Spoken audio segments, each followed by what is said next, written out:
ওয়াক্ত শুরু হয়ে গেলে আজানের আগে নামাজ পড়া যাবে কিনা, খুবই গুরুত্বপূর্ণ একটি প্রশ্ন। বর্তমান সময়ে যারা নামাজ পড়ে, বিশেষ করে আমাদের সমাজে যে সমস্ত নারীরা আছে যারা নামাজ পড়ে, তারা অনেক সময় জায়নামাজে বসে থাকে যে কখন আজান দিবে, ওয়াক্ত শুরু হয়ে গেলে নামাজ পড়বে কিনা এই বিষয়ে আমাদের জেনে রাখা দরকার। অনেক সময় পুরুষরাও অনেক দূরে সফরে যেতে চায়, এই সময় তারা দেখা যাচ্ছে যে গাড়িতে উঠলে তারা সুন্দরভাবে নামাজ পড়তে পারবে না, এই ক্ষেত্রে তারা ওয়াক্ত শুরু হয়ে গেলে নামাজ পড়তে পারবে কিনা এই বিষয়টা আমাদের জেনে রাখা দরকার। এই বিষয় জানার জন্য আমাদের সর্বপ্রথম যেটা জানতে হবে, নামাজ কি সময়ের সাথে সম্পৃক্ত নাকি আজানের সাথে সম্পৃক্ত, এ ব্যাপারে পবিত্র কোরআনুল কারীম কি বলেন আসুন আমরা ঘুরে আসি। পবিত্র কোরআনুল কারীমের ৫ নম্বর পারার ১৪ নম্বর পৃষ্ঠার ১১ নম্বর লাইন, সূরা নিসা এর 103 নম্বর আয়াতে আল্লাহ পাক রব্বুল আলামিন বলেন, ইন্নাস সালাতা কানাত আলাল মুমিনিনা কিতাবাম মাওকুতা। আল্লাহ পাক রব্বুল আলামিন বলছেন, নিশ্চয়ই নামাজ মুমিনদের উপরে আমি আল্লাহ তাআলা নির্ধারিত সময়ে ফরজ করেছি। অর্থাৎ বোঝা গেল এই আয়াতের দ্বারা নামাজ আল্লাহ পাক রব্বুল আলামিন সময়ের সাথে সম্পৃক্ত করেছেন। অর্থাৎ ওয়াক্ত শুরু হয়ে গেলে আজানের আগে নামাজ পড়লে নামাজ হয়ে যাবে, কোনো সমস্যা নাই। তবে এই ক্ষেত্রে আমাদের জেনে রাখতে হবে, যারা ঘরে নামাজ পড়বে, যাদের কাজ আছে, তারা ওয়াক্ত শুরু হয়ে গেলেই নামাজ পড়তে পারবে।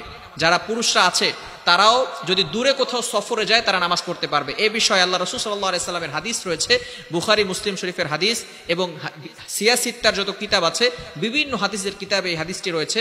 হাদিসটি হচ্ছে, আল্লাহ রাসূল সাল্লাল্লাহু আলাইহি ওয়াসাল্লামকে আল্লাহ পাক রব্বুল আলামিন নামাজের যে বিধানগুলো আছে আগে থেকে ওহীর মাধ্যমে জানিয়ে দিয়েছিলেন, কিন্তু জিবরাইল আলাইহিস সালাম 2 দিন আল্লাহ রাসূল সাল্লাল্লাহু আলাইহি সাল্লামকে প্র্যাকটিক্যালি নামাজ শিক্ষা দিয়েছেন।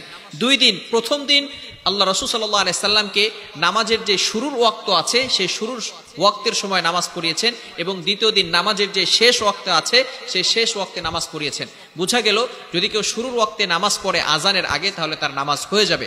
তবে এই ক্ষেত্রে যারা ফ্রি আছে, যাদের দূরে কোথাও সফরে যেতে হবে না, অবশ্যই তারা মসজিদে গিয়ে জামাতে নামাজ পড়ার চেষ্টা করবেন। ভালো করে মনে রাখবেন, এই ক্ষেত্রে অনেকে বলতে পারে যেহেতু ওয়াক্ত শুরু হলেই নামাজ হয়ে যাবে, তবে আজান দেওয়ার কি দরকার? আজান হচ্ছে জামাতের সুন্নাহ, অর্থাৎ মানুষদেরকে আহ্বান করা, তাদেরকে নামাজের দিকে ডাকা। অনেকে হয়তো ব্যবসার ভিতরে লিপ্ত হয়ে থাকতে পারে, এই জন্য আজান দেওয়া মানে হচ্ছে মানুষদেরকে নামাজের দিকে আহ্বান করা এবং জামাতের জন্য ডাকা। আর জামাতে নামাজ পড়লে অধিক পরিমাণ সওয়াব রয়েছে। এক রাকাতে আল্লাহ পাক রব্বুল আলামিন 27 গুণ বেশি সওয়াব দান করেন, সুবহানাল্লাহ। এজন্য আমরা কখনো জামাত ছাড়বো না, জামাতে নামাজ পড়ার চেষ্টা করব।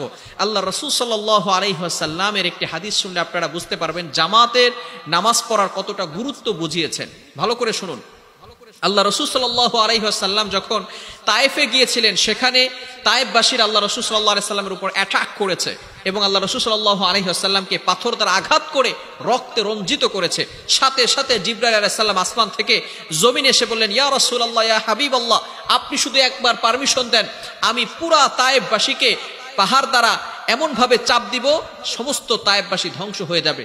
সাথে সাথে আল্লাহ রাসূল সাল্লাল্লাহু আলাইহি সাল্লাম দোয়া করলেন, আল্লাহুম্মা হদি কওমি ফাইন্নাহুম লা ইয়ালামুন, O Allah, guide my people, they do not know that I am a prophet.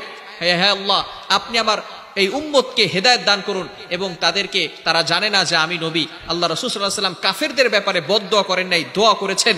কিন্তু যারা জামাতের সাথে অ্যাটেন্ড না করবে, বিনা ওজরে জামাতে আসবে না, জামাতে এসে শরীক হবে না এবং জামাতের সাথে নামাজ পড়বে না, তাদের ব্যাপারে আল্লাহ রাসূল সাল্লাল্লাহু আলাইহি সাল্লাম একবার বলেছেন যে আমার মনে চায় আমি একজনকে নামাজে দাঁড় করায় দেই ইমামতিতে, এবং আমি কিছু যুবককে বলি তোমরা লাকড়ি নিয়ে আসো, এবং যারা বিনা ওজরে ঘরে নামাজ পড়ে মসজিদে এসে জামাতে শরীক হয় না, তাদের ঘরগুলো আমি আগুন দ্বারা জ্বালিয়ে দেই। আল্লাহ রাসূল সাল্লাল্লাহু আলাইহি সাল্লাম এই কথা বলছেন।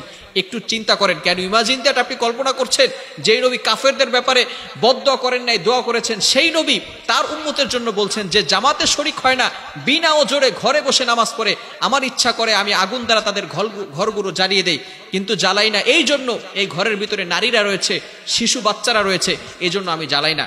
এজন্য অবশ্যই জামাতের গুরুত্ব আমরা দিব। কিন্তু যারা মুসাফির আছে, যারা মুসাফির থাকবে, দূরে কোথাও সফর করতে যাবে, তারা অবশ্যই ওয়াক্ত শুরু হয়ে গেলে নামাজ পড়তে পারবে। আজান হওয়ার আগেই নামাজ পড়লে নামাজ হয়ে যাবে, কোনো সমস্যা নাই। আল্লাহ তাআলা আমাদের সকলকে এই জিনিসগুলো বুঝে আমল করা তৌফিক দান করেন। সকলে বলেন আমিন।